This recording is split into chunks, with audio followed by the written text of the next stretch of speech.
Oke, Assalamualaikum warahmatullahi wabarakatuh.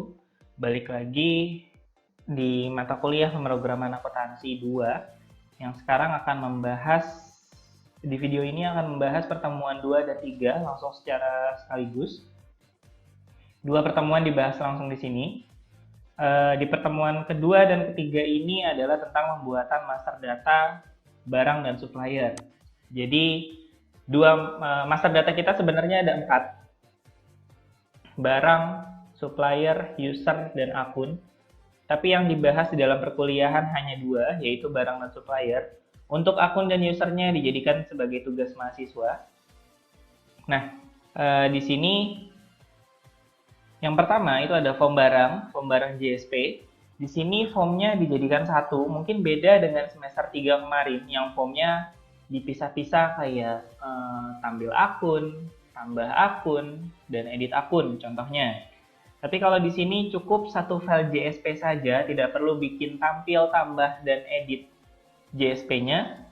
Dijadikan satu dengan nama barang.jsp. Di sini nanti data master barangnya ada kode barang, nama barang, harga barang, dan stok barang. Datanya bisa disimpan, dihapus, dan diubah atau diedit.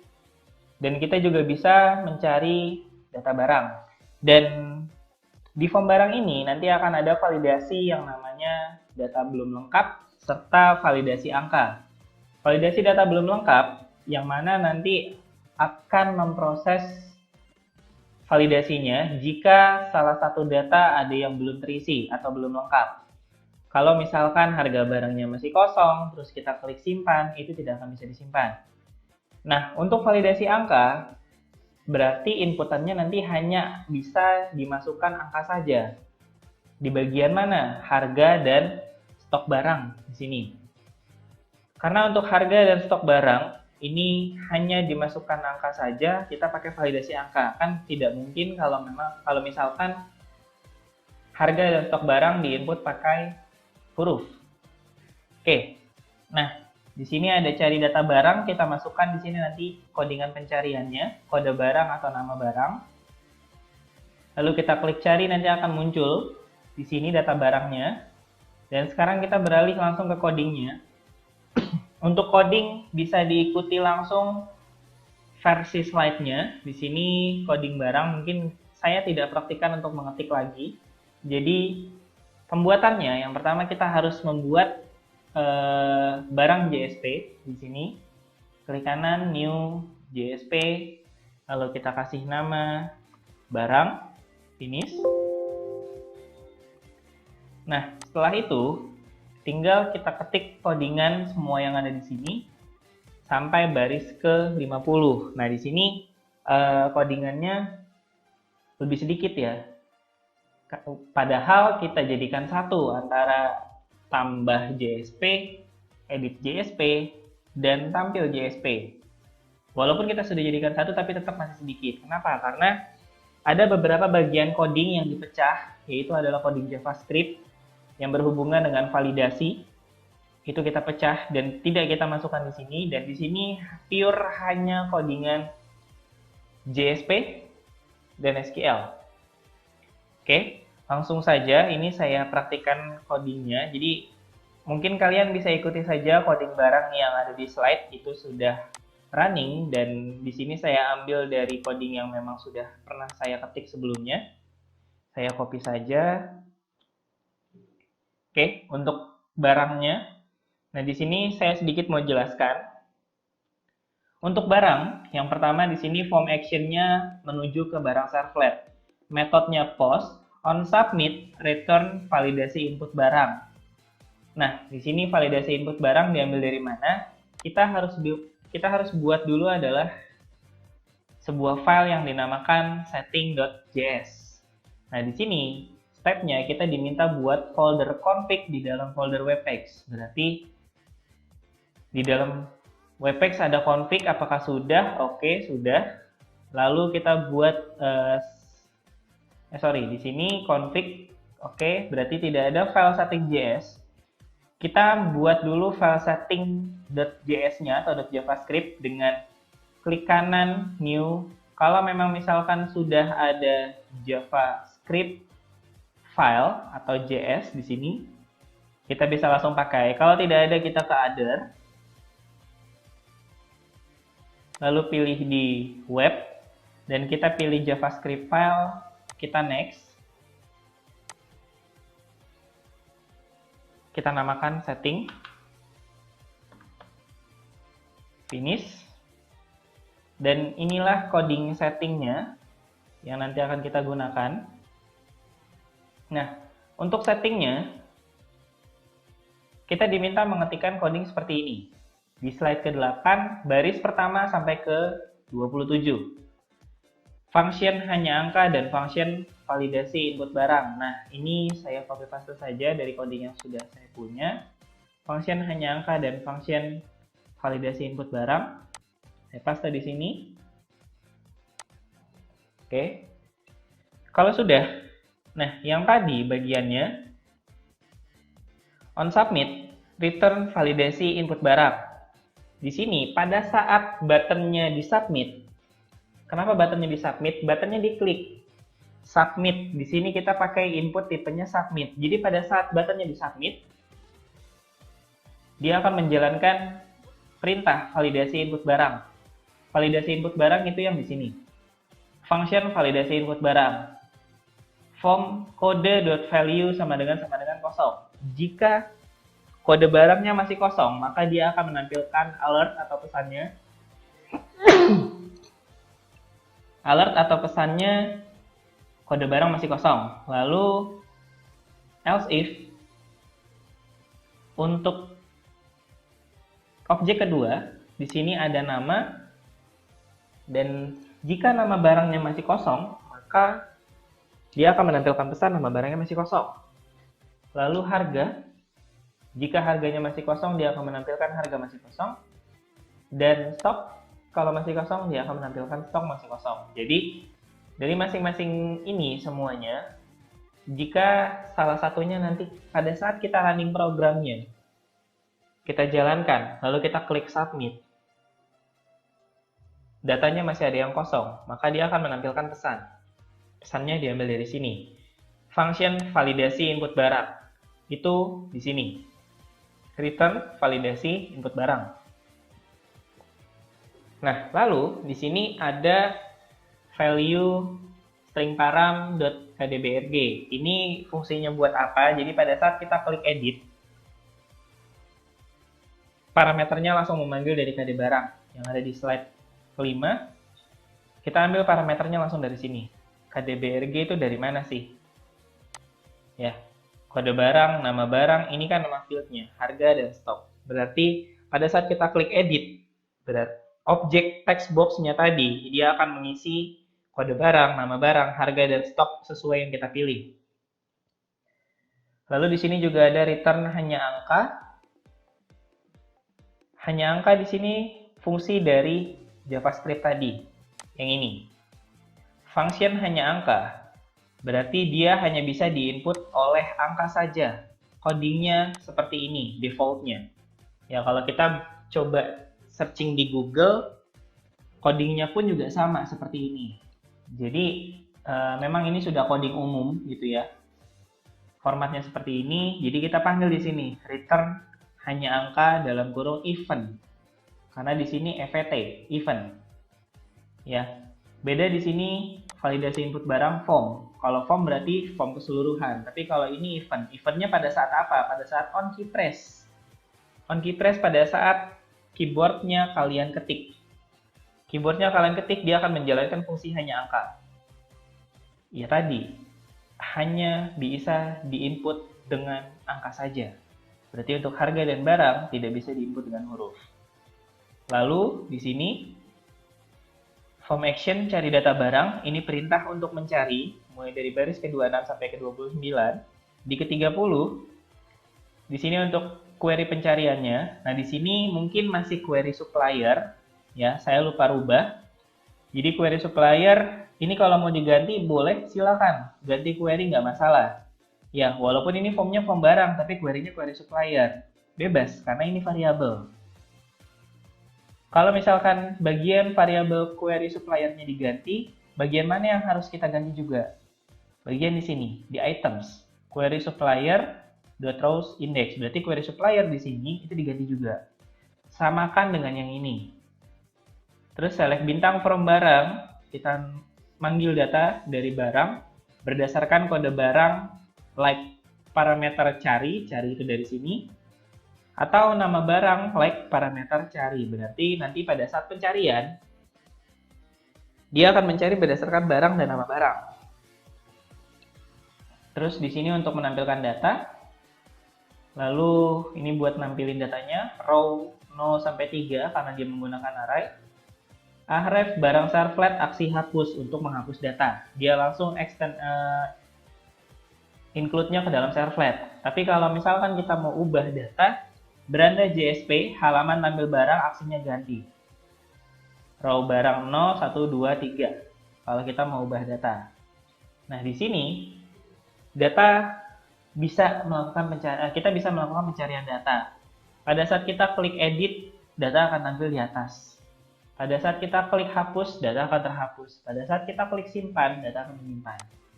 Stepnya, setelah kita bikin barang dan setting, perintah selanjutnya adalah membuat servlet, yaitu adalah servlet barang.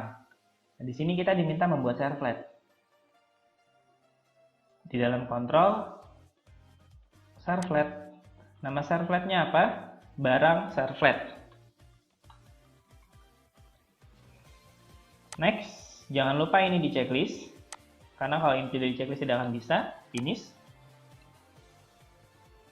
Oke, servlet sudah jadi, sudah terbentuk. Ini bisa dihapus saja, tidak masalah.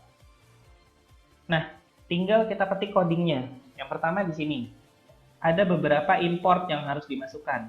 Nah, ini saya copy saja dari coding yang sudah saya buat sebelumnya. Saya copy bagian importnya.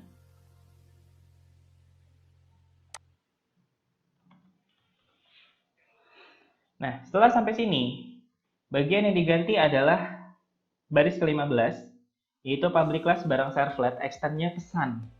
Pesan ini diambil dari mana? Dari yang tadi di pertemuan sebelumnya kita buat. Kita lihat di sini, pesan. Nah, si pesan ini yang nantinya akan ditampilkan. Makanya kita cukup bikin satu, tapi di setiap servlet extendnya adalah pesan, bukan HTTP servlet lagi. Mungkin kalau ini masih extendnya HTTP servlet, tinggal kita ganti pesan, maka dia akan menampilkan pesan yang tadi sudah kita ketik di kelas pesan.java di dalam package control. Nah, setelah itu baru kita ketik codingnya. Di sini servletnya lebih singkat dibanding semester lalu. Stringnya kita buat hanya aksi kode barang, nama barang, harga, dan stok. Terus di sini ada variabel yang kita ambil dari sini. Ada URL. URL digunakan untuk apa? Jadi pada saat nanti datanya selesai disimpan, atau dihapus, atau diganti, URL-nya dia bakal selalu manggil ke sini. Akan langsung manggil ke dalam tampil barang lagi. Nah, jika aksi equals-nya simpan ini diambil dari mana? Dari sini. Pada saat nanti kita jalankan project-nya, di URL browser itu akan ada simpan aksinya. Kalau ganti sama hapus itu dari sini. Barang JSP, ini aksi hapus, ini aksi ganti. Aksi simpan dari mana? Dari beranda. Berandanya bisa kita lihat. Di sini ada halaman barang aksi simpan. Nah, diambil dari sini. Jadi setiap kita mau buka form master barang, itu aksinya selalu pasti simpan. Ya, kalau kita klik ganti, ya aksinya bakal berubah menjadi ganti nanti di URL-nya. Nanti kita praktekkan. Kita ketik dulu codingnya.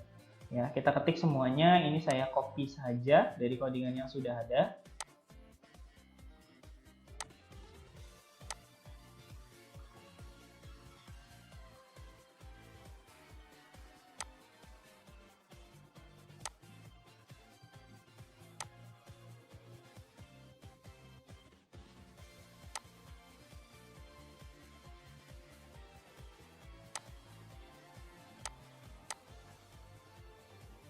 Nah, di bagian sini sedikit saya copy.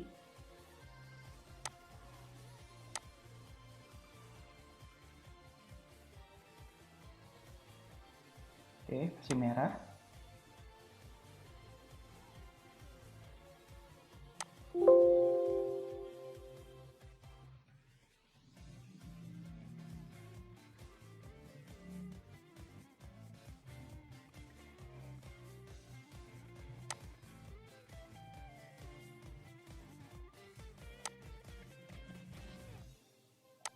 Oke, saya copy saja semuanya.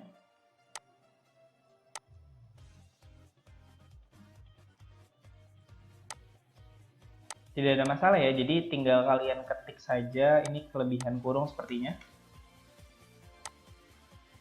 Oke, hanya kelebihan kurung. Seperti dari yang tadi, kelebihan tutup kurung kurawal, dan sudah selesai, barang servletnya sudah jadi. Step selanjutnya yang akan kita lakukan adalah membuat master data supplier. Oke, ini kita skip dulu. Lalu setelah itu kita modifikasi di bagian beranda. Yang pertama, langkah untuk modifikasi beranda itu dibuka dulu untuk beranda JSP-nya. Nah, kita lihat perintahnya. Buka file beranda, tambahkan coding baris ke-13. Oke, baris ke-13 ini belum ada di sini. Hanya untuk config design, CSS table, tapi dia nggak ada JavaScript. Nah, sekarang tinggal kita tambahkan untuk JavaScript-nya. Ini saya ambil aja codingannya dari yang sudah ada. Kita copy paste di sini. Oke, JavaScript-nya sudah selesai. Ya, jadi kalau kita nggak panggil JavaScript-nya nggak akan jalan. Setelah itu, kita modifikasi beranda. Di sini kita buat halaman yang nantinya akan dipanggil. Nama halamannya apa, serta include filenya, file yang mana. Oke, saya copy paste saja dari sini. Untuk halaman yang pertama adalah tampil barang. Ini saya copy di sini.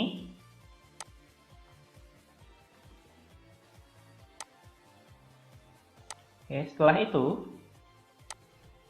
bagian bawahnya jangan lupa ditambahkan untuk sidebar menunya. Di sini kita baru ada home aja. Tambahkan lagi. Nah, setelah ini selesai, ya codingnya sama seperti yang ada di slide ya. Jadi tinggal mengikuti saja, walaupun saya copy paste, biar videonya tidak terlalu lama.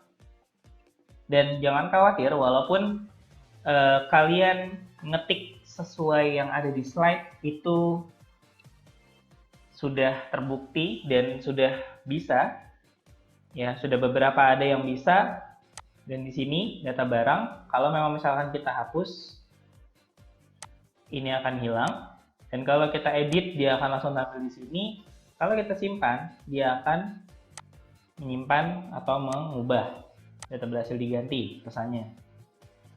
Nah, kalau kita mau cari barang B0002, lalu kita klik cari, dan dia akan tampil data barang yang dicari. Kalau kita mau menampilkan semuanya, kita kosongin aja, kita klik cari. Nah, itu untuk form barang. Jadi, prosesnya setelah kalian buat JSP-nya, kalian buat setting JS-nya, kalian buat servlet, kalian modifikasi dulu beranda JSP-nya.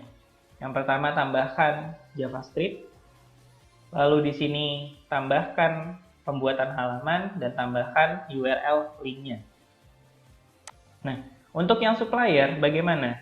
Tata cara pembuatannya tetap sama untuk yang supplier. Yang pertama di sini kalian buat dulu JSP suppliernya. Ini bisa copy paste kah dari barang? Bisa, karena kenapa? Struktur formnya itu hampir sama, yang ngebedain hanya nama variabelnya aja. Di sini jadi kode sub, nama sub, alamat, dan telepon. Kalau di barang, ini adalah kode barang, nama barang, harga, dan stok. Ya, hanya ngebedain di sini, terus di sini, dan ada return validasi input supplier. Di sini ada return hanya angka, berarti JavaScript yang sudah kita buat tadi, itu bisa dipakai di supplier juga. Tinggal kita panggil aja nama eventnya apa? Pada saat ngapain eventnya? On key press. Return hanya angka. Nah, terus setelah itu kita buat tambahan setting coding JS-nya. File setting JS-nya itu harus ditambahkan juga untuk yang function validasi input supplier.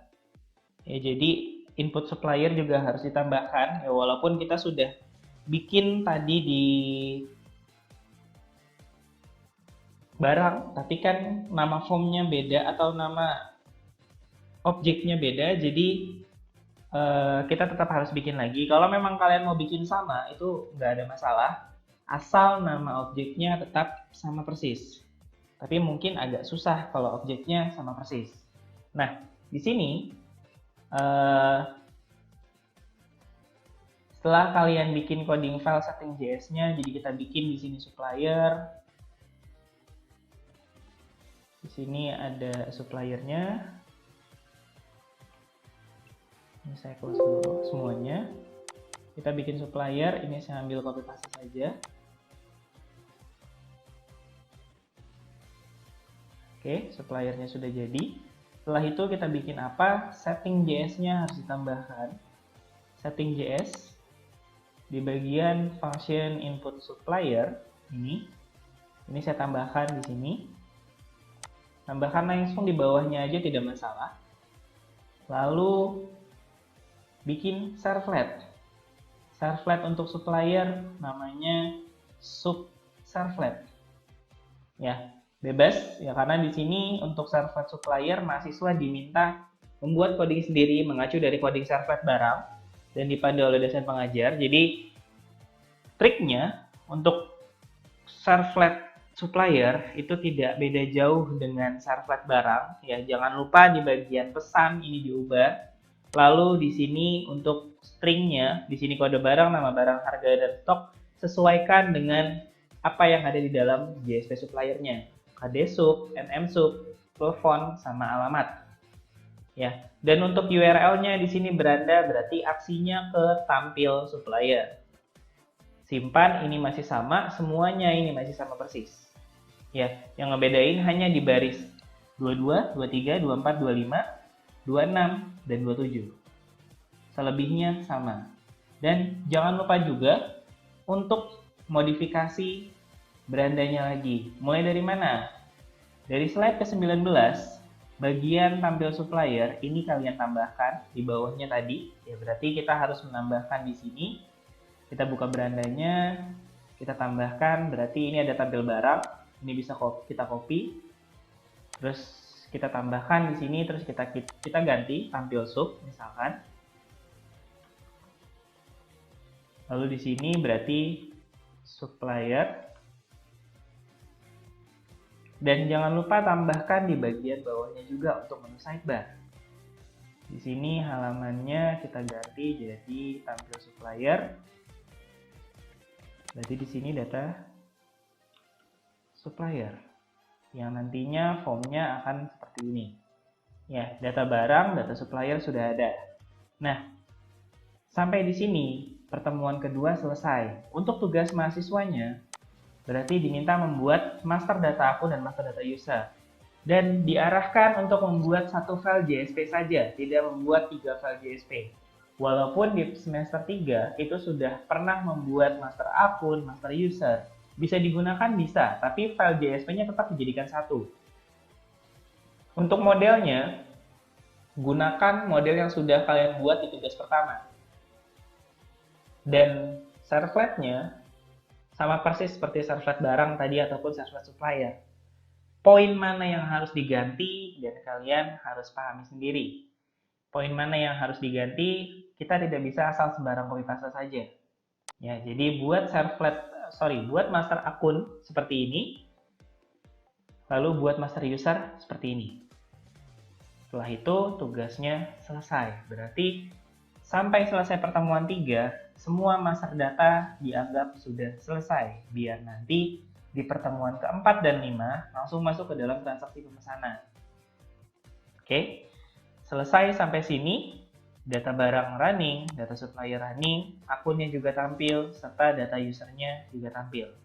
Berarti next video kita akan beralih ke dalam transaksi pemesanan. Transaksi pertama yang akan kita proses. Oke, mungkin cukup sekian untuk video kali ini. Penjelasan saya, jika ada kata-kata yang kurang dimengerti atau kurang berkenan, saya mohon maaf dan silakan ditanyakan di kolom komentar. Sekian video hari ini saya akhiri. Wassalamualaikum warahmatullahi wabarakatuh.